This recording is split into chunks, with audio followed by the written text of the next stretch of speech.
میگه که سرباز ایرانی فریاد زد: افغان‌های بی‌ناموس، چرا دست از سر ما بر نمی‌دارید؟ ریدم تو اون مملکت گفتیتون که واسه یک نفر هم جای کار ندارد. عوضی ها. بعد دوبار محکم با قنداق تفنگ به صورتم کوبید و هر 5 نفر ما که در صندلی پشت خودرو نشسته بودیم فقط 15 سال داشتم. این بار سومی بود که گیر افتاده بودم. پدرم سرطان پا داشت. مادر و 3 خواهر کوچکم مطمئناً هر شب گرسنه و آشفته می‌خوابیدند. حتی اگر 10 بار دیگر هم گیر می افتادم، اگر تمام استخوان‌هایم می شکست، باز هم باید می رفتم. باید دوباره از نیمروز حرکت می کردم. باید به اصفهان و شهرک صنعتی محمود آباد می رسیدم. با آن سنگبری ها و سنگ تراشی هایی که فکر می کردم رگ حیات و زنده ماندن خانوادم به آنجا بسته است. از دماغم خون می آمد. راننده پلیس که سبیل های تاب خورده داشت از آینه نگاه به عقب انداخت و گفت: عوضی، خون کثیفت روی صندلی نریزد وگرنه پدری ازت در بیاورم که دیگه نتونی به افغانستان بر بگردی.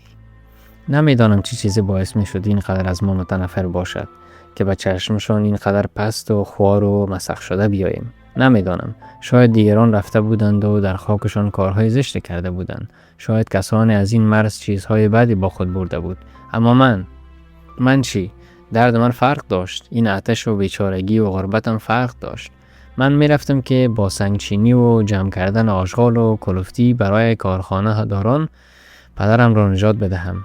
می رفتم که کار کنم، فقط کار. ولو آلوده با تحقیر، ولو آمیخته با شکنجه و فشار، چیزی که در وطن خودمان نداشتیم. و من و تمام این همراهان بیچاره را راهی این مسیر سوزان کرده بود. مغزم درد میکرد، قلبم درد میکرد، تن روحم، زندگیم، همه چیز درد میکرد. نمیخواستم به افغانستان برگردم. فقط 20 میلیون تومان نیاز بود تا بابا بتواند پایش را قطع کند و از انتشار سرطان به تمام بدنش جلوگیری شود. به اردوگاه که رسیدیم دست عسکر ایرانی رو بوسیدم و پایش افتادم. با لهجه ناخالص التماس کردم: آقا، تو خدا بگذار به اصفهان بروم. اقوام آنجاست. بابایم در افغانستان سرطان دارد. بگذار فقط 1 سال کار کنم، قبول میتونم بعدش خودم خاکتان را ترک کنم و بیرون بروم. آقا خواهش میکنم. این بار سوم است که گیر افتادم. عسکر ایرانی با لگد سنگین و پشتم کوبید.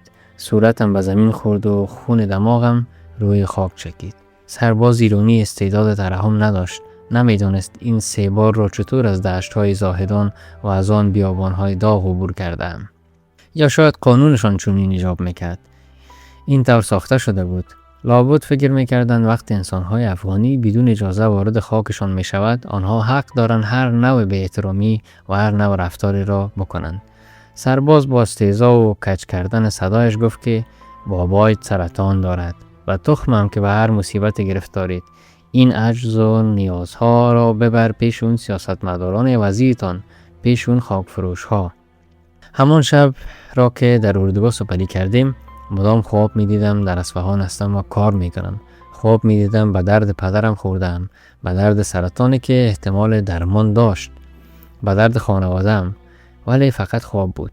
فردا ما را رد مرز کردن. نمیخواستم به خانه برگردم. میخواستم هر طوری که شده است خودم را به اصفهان برسانم. از نیمروز با کاکای ناتنیم زنگ زدم و گفتم که باز هم گیر افتادم متاسفانه، اما میخواهم دوباره حرکت کنم. کاکایم گفت که پدرت مرد، بیا خانه و فاتحه‌اش را بگیر.